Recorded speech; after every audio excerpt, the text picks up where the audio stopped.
is the Ultimate Filmer here, and welcome back to another video. And today we're going to be taking a look at the PowerDirector app. Alright, so let's get started. Okay, so this is the premium version of the PowerDirector app. Alright, so what we're going to do is we're going to create a new project. And I don't care what it's called, we're just going to do 9x16. And I have these clips that I've done just to showcase the chroma key and stuff, because I feel like that's one of the cool features that comes from the PowerDirector app on PC. Alright, so what I'm going to do is I'm just going to bring these into the timeline, so you can either drag them, or you can just press the plus button. This is just a video of me holding a lens against a blue background because I want to show the chroma key, of course, and we'll be able to look at some of the other features as well. So actually I've put my background clip on the timeline first just because I realized I need to have the other one overlaid. So we're going to click on the overlay button and click video, and then we're going to take the clip we want that's going to go over top and we're going to put it there. There we go. Now we have it there. It's sized down, so we're just going to make it big again. There we go. And I'll retrim this. Okay, there we go. So we've trimmed it so that these clips match. Now we're gonna go here to the overlaid clip, and you can change things like the opacity between the clips. Obviously, I don't have a very exciting background. It's just, a white wall. So we're gonna click edit again. You can even use masking. So look at this, and you can feather the mask as much as you like. We're not going to do that though. Just want to show we can also use chroma key. So we're going to take the color picker and choose blue. And there we go. Now you can change the color range. I don't want to change it too much because there was some blue light actually bleeding onto the camera lens there, so I don't want to make the camera lens disappear. There, and now we've gone back, and as you can see, it's the white background. It's the video here. See, it's not perfect because I just filmed this quickly and it was with my phone. But this is for people that edit with their phones. I mean, it doesn't necessarily mean they have to shoot with them, because I can totally import clips from my camera and stuff, and it would probably be fine editing on this actually. Anyway, let's get rid of that background clip because we're gonna look at some other features. Alright, so let's take a look at some of the more editing features. So you can go into color, because I like changing the color looks and stuff.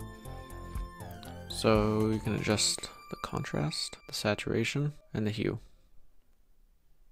And if you go here, you can change the white balance, so the color temperature and the tint. Then we have a bunch of presets. So I'm gonna go maybe an artistic one. So there you go, you have an instant look to your video. Alright, let's choose that one. Okay, so just taking a look at some of the editing features. We can crop, we can duplicate this clip. You can also change the speed, and you can actually have an ease in and ease out to the speed. So that's pretty cool. And here's a good feature too, is you can stabilize your footage. So once it's done, you can change the amount of motion. So if I turn it up, it's going to be more stabilized. So we'll put it around there.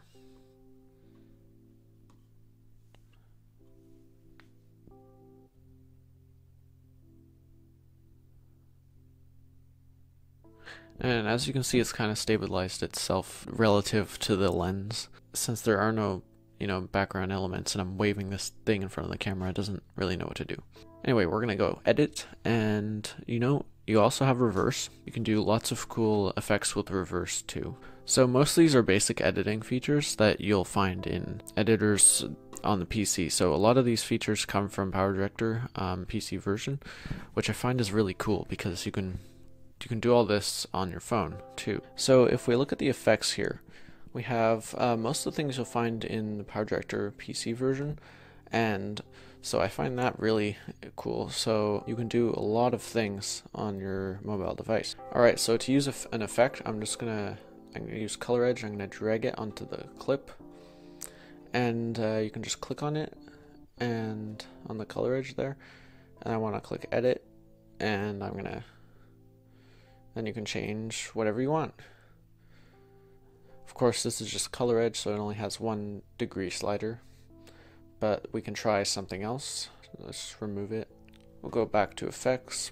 Let's add a radial blur, and you can edit this as well. Kind of hard to see from there probably, but we are changing the look of the video. Water reflection is also something I've used on the PC version. I think that was in my last tutorial for that Stranger Things effect. So it can be quite powerful, and as you can see, it's on your phone too. So we can just change this mirror. This isn't the best shot for this effect, but as you can see, it works fine. Look at that. It looks like I'm holding the lens in the water. That's kind of cool. I'm gonna leave that on. Now, I don't want to compare this too much to the PC version, but of course it does have a lot of the things that the PC version has. And so for example, let's go to overlay, and we can add titles. So we're just gonna click on default and drag it right there. You know what? I want it to appear like for half the video basically. And then we can just make it bigger. We're gonna tap it to edit what it says. Just write like lens or something, because that's what the video is of. And then if we click on the T there, you can change a whole bunch of things. So we're gonna make the color. You can also change the opacity. So look at that. And you can change the font. So of course I'm not gonna make it the default one. You can download a bunch of these fonts if you want to as well. We're gonna try this one. I'm gonna make it bolder. Don't need italic. And you can even add a border. All right. There we go. And so these are some of the options I use in the PC version. Like a lot of the time, most of the time, these are the key features I use, like the shadow, for example. So you can even fill the shadow. You can change its distance, its opacity, and its color. Leave it like that. I'm gonna make it a little bigger. Lens. There we go. Alright, so if you need to add any sort of colors or anything, you also have a whole entire color board. So that's perfect. And so the next thing we're going to look at is you also have the option to add music. There's a music track or a track for sound down there. And so if we go here and click on music, you have all your music folders. You can add whatever you want. So I've added a song and it's just loading. Alright, so look at this. We have the sound loaded. And, you know, I just want to, you know, trim it. So I'm going to go ahead and do that. And look at that. I've been able to add completely random music to my video. It's my music, so don't worry about it. Obviously, I just picked it at random though, so it doesn't make any sense. But that is how you're able to add music. You can also download sound clips. So they have a whole library here. That's really great. So we can go, you know, jazz, and you have a lot of tracks that are just jazz. Alright, so if we go here to the layers tab and click sticker, you have these ones that are already downloaded, and you can get more if you want. We're just gonna, I don't know, choose this tropical island one.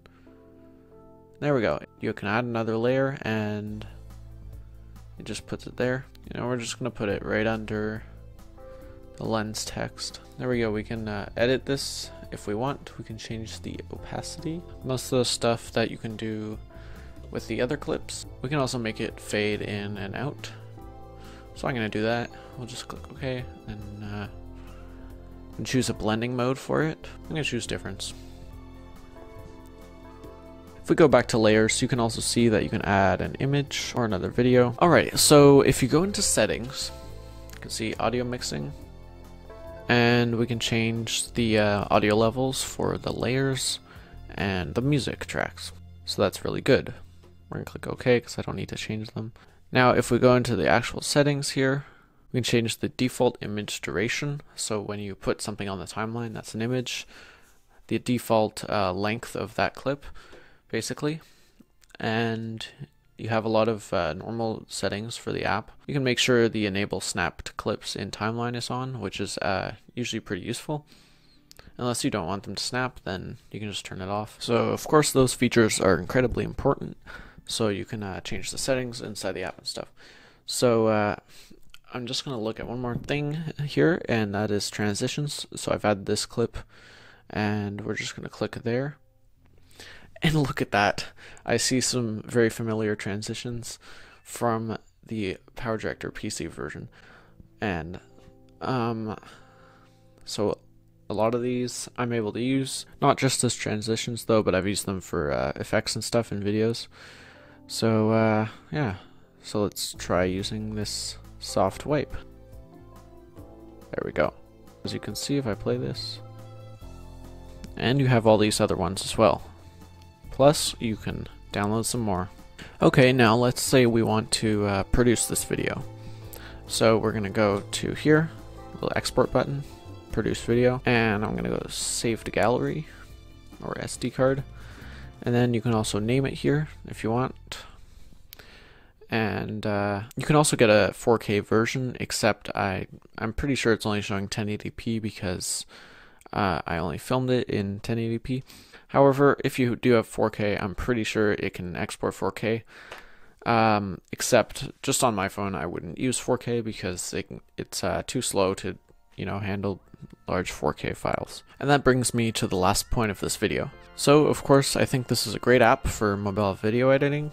And even though it has basic stuff, you can also, get a lot more done if your phone's able to record in 4K or actually record very good video.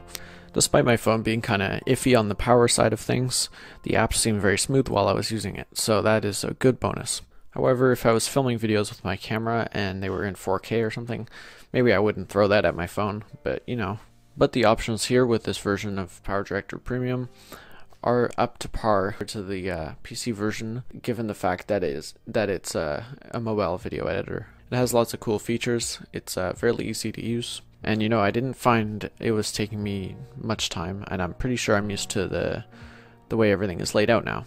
Especially coming from the PC version, I know how all the effects work and stuff, but still, it's easy to learn them. All that being said, I hope you enjoyed my little review of the premium version of the PowerDirector app. So thank you all for watching, don't forget to leave a like and perhaps subscribing if that interests you, and I'll see you all later. Bye!